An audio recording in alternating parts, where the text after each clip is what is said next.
Mixed by Anil Raj. Recording by Khushbu Studio, Harsidia.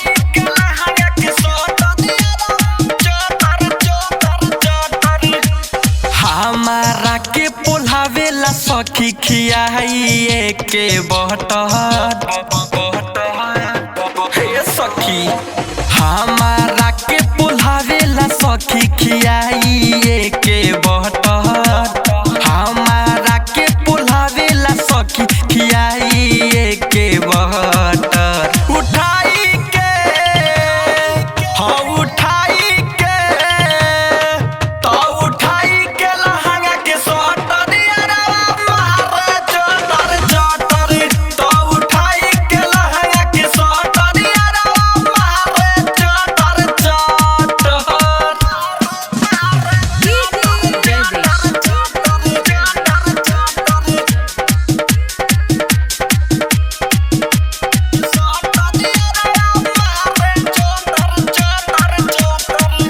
रही परेशान सखी ओकरा रहन से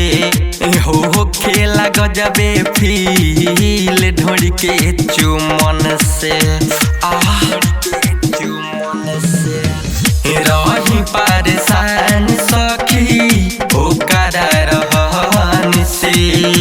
हो खेला गजबे फील ढोड़ी के चुमन से तब के बाटे गुब्बारा कोइले जवन रहे मटर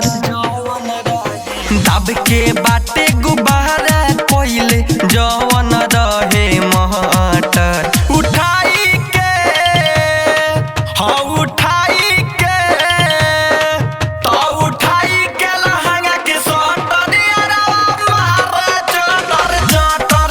तो उठाई के लहंगा के सोटर यारवा मारे चटर चटर Recording by Khushbu Studio, Harsidia. Mixed by Anil Raj. साहिल राजा रखे रस पूरा गहार के दहानी सदहिया छोड़ रोज रोज मार के हाँ हाँ साहिल राजा रखे रस पूरा गहार के अनिल राज छोड़ से रोज रोज मार के हमारा के पोल्हावेला सखी खियाइए के बहटहर हमारा के पोल्हावेला सखी खियाइए के बहटहर